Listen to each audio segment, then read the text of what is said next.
سلامونه او نیکی هیلو دوستانو، دې ویډیو کې تاسو ته ښیم چې څه ډول کولای شئ د ایکسل کورس چې له صفر څخه تر پرمختللي پورې دی په هغه کې داخله وکړئ. نو لومړی به راشئ دلته په ګوګل کې به تاسو زما ویب سایټ سرچ کړئ. دا به سرچ کړئ www.shahidarsuna.com او بیا به انټر کلیک کړئ، مخته به ولاړ شئ. دا زما ویب سایټ دی. نو په دې ویب سایټ کې دلته به راشئ، دغه درې تکمې چې دي دلته دا په دې باندې به کلیک وکړئ. لومړی د کورس داخلي ته ورشئ چې تاسو ته ټول معلومات درکړي چې کورس کې څه شامل دي، کومې برخې دي. دا ویډیو چې دا په دې کې مکمل تاسو ته ښیي چې په دې کورس کې کوم پروژې شامل دي او څه به زده کړئ. دلته لاندې په لیکنې بڼه باندې هم شته، دلته تاسو وګورئ څه به زده کړئ. دا ټولې برخې دلته شته دي. دا کورس چا دپاره دی، څه به زده کړئ.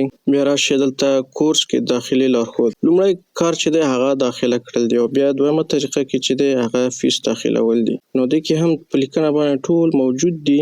دلته د کیو آر کوډ هم شته دی، د حساب پې او د اټوما پې چې د دې لارې نه تاسو کولی شئ فیس داخل کړئ، داخله وکړئ. نو زه راځم چې دا څنګه تاسو ترسره کړئ. لومړی دا د داخله برخه ده. راځم دلته تاسو ته څه لیکلي چې لومړی د کورس پاڼې ته ولاړ شئ. نو زه راځم دلته اوس تاسو ته دا ښیمه، بره لاړم.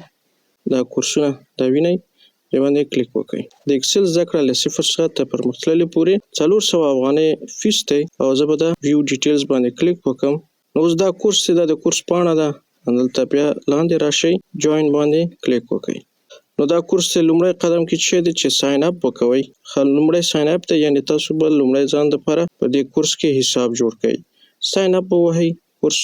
کورس کې حساب جوړول ډیر اسانه دی. یوازې دلته ساین اپ باندې کلیک وکړئ. دلته به تاسو ته راشي ساین اپ ویت ګوګل، یا د ګوګل د لارې نه یا د خپل فیسبوک د لارې ورته ساین اپ شئ. نو زه دا ګوګل انتخابوم او خپل حساب ورته انتخابوم. بیا دلته راځم کنټینیو.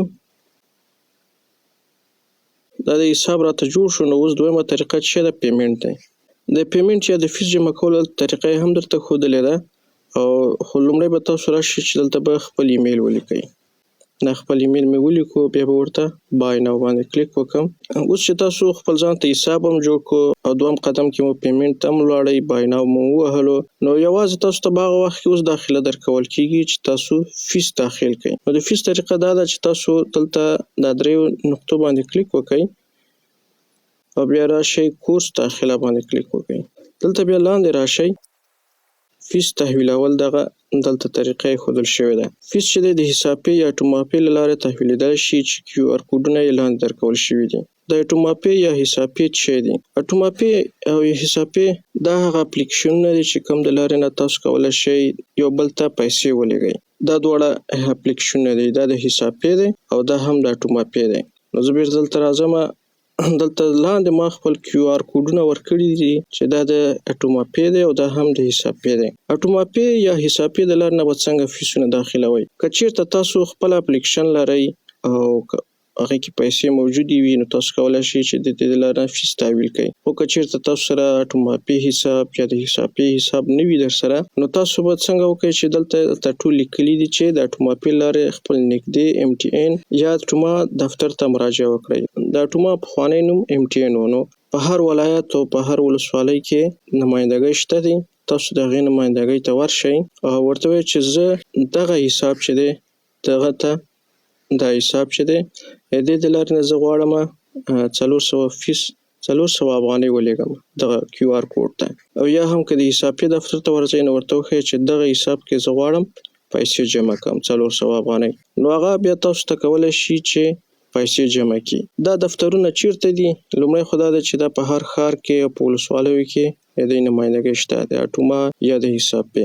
دویم په ښارونو کې په کوم ځای کې چې موبایل فروشان دي یا ایزیلوډ والا دي، میټیو والا، یا هم کوم خلک چې بیل برق تحویلوي، هلته په دوکان په مخ لیکلي وي چې حساب پې یا اټوما پې دلته موجود دی.